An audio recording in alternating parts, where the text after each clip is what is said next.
మంత్రి రామానాయుడు ఆధ్వర్యంలో ఘనంగా నిర్వహించిన మహాత్మా జ్యోతిబా పూలే 199వ జయంతి వేడుకలు. ధర్మారావు ఫౌండేషన్ సేవా కార్యక్రమంలో భాగంగా 50 మంది గీత కార్మికులకు, మోకులు, పండ్లు, కూరగాయల వ్యాపారులకు ఉచితంగా తోపుడు బళ్ళు, కుట్టు మిషన్లు మంత్రి అందజేశారు. ఈ సందర్భంగా మంత్రి మాట్లాడుతూ దేశ చరిత్రలో బీసీలకు స్థానిక సంస్థల్లో 34% రిజర్వేషన్ కల్పించిన ఘనత తెలుగుదేశం పార్టీది.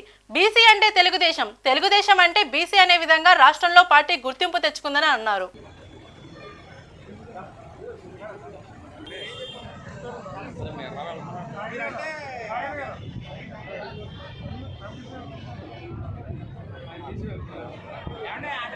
ఫౌండేషన్ తరఫున మరి తోపుడు బళ్ళు ఇవ్వటం కానీ మరి అదే రకంగా ఈరోజు అయితే కనుక బీసీ సోదరులకు సుమారుగా గీత కార్మికులకు, అంతేకాదు స్త్రీ విద్యను ప్రోత్సహించినటువంటి మొట్టమొదటి వ్యక్తి నాకు తెలిసినంత వరకు.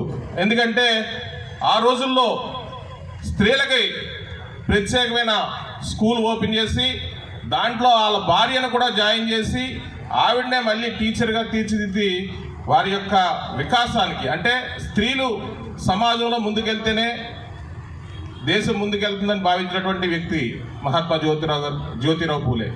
అలాగే జోహార్ మహాత్మా జ్యోతిరావు పూలే.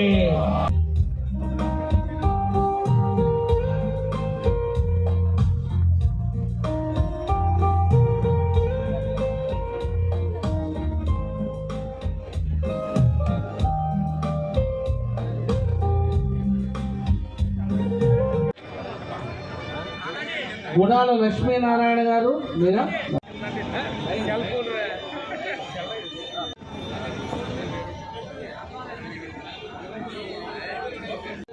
పెట్టి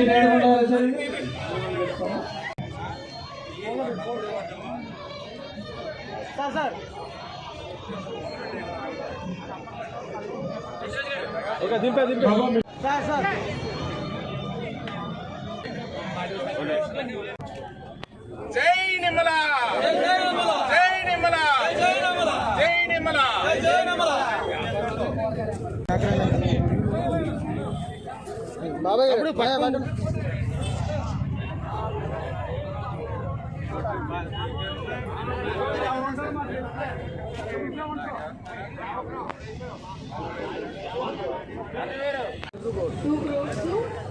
బెనిఫిషరీస్ కి ఎస్బీఐ బ్యాంక్ నుంచి ఇందాక ఇచ్చింది union bank of India SBI. ఈరోజు ఏదైతే బలహీన వర్గాలు ఎవరైతే ఉన్నారో ఈ సమాజంలో సగం పైన బలహీన వర్గాలు ఉన్నారు.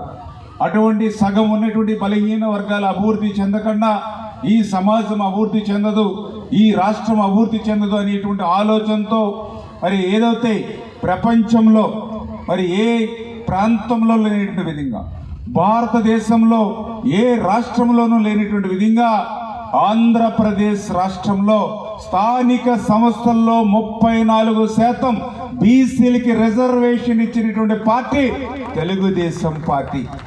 ఎందుకంటే ఆర్థికంగా సామాజికంగానే కాదు, రాజకీయంగా కూడా బీసీలు ఎదగాలి.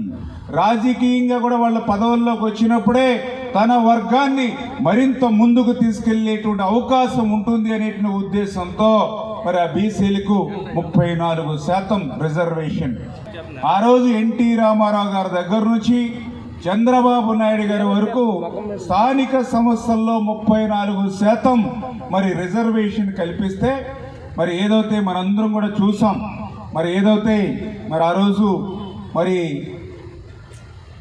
జగన్మోహన్ రెడ్డి గారు, ఎందుకంటే ఆ జగన్మోహన్ రెడ్డి గారు మరి రిజర్వేషన్ 34% రిజర్వేషన్ని 24%కి తగ్గించారు బీసీల రిజర్వేషన్ని. నాకు ఆశ్చర్యం అనిపించింది.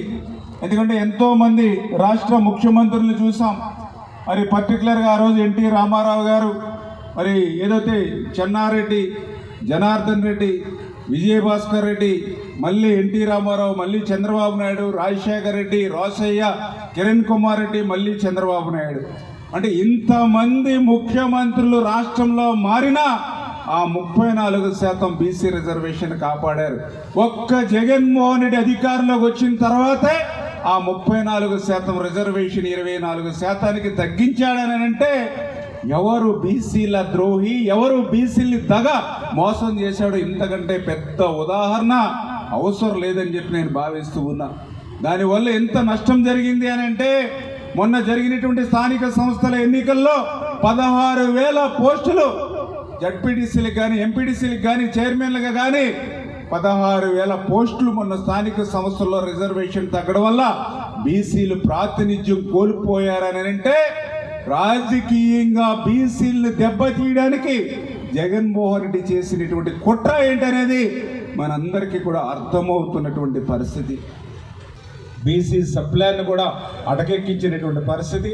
అటువంటి స్థితిలో మళ్ళీ జ్యోతిరావు పూలే గారి స్ఫూర్తితో పనిచేస్తున్నటువంటి తెలుగుదేశం, జనసేన, బీజేపీ, ఎన్డీఏ ప్రభుత్వం ఏదైతే ఉందో మళ్ళీ ఇప్పుడు బీసీలకి పెద్దపీట వేస్తూ మళ్ళీ ఈరోజు మరి పెద్ద ఎత్తున అభివృద్ధి సంక్షేమ కార్యక్రమాలు బీసీలకు అందిస్తున్న విషయాన్ని కూడా ఈ సందర్భంగా గుర్తు చేస్తున్నటువంటి స్థితి అని చెప్పి తెలియజేస్తూ ఈవేళ తెలుగుదేశం పార్టీ అంటేనే ఒక బీసీ అంటేనే తెలుగుదేశం పార్టీ అని ఎందుకు మాట్లాడానంటే ఈవేళ తెలుగుదేశం పార్టీ అంటే మీ అందరికీ గుర్తుకొచ్చేది మరి ఏదైతే చంద్రబాబు నాయుడు, కళా వెంకట్రావు, ఒక అచ్చెన్నాయుడు, ఒక యనమల రామకృష్ణుడు, ఒక పీతాని సత్యనారాయణ, ఒక కొల్లు రవీంద్ర, ఒక ఏదో కేఈ కృష్ణమూర్తి, ఒక కాలవ శ్రీనివాసులు, వీళ్ళందరూ గుర్తుకొస్తారు మీకు తెలుగుదేశం పార్టీ అంటే.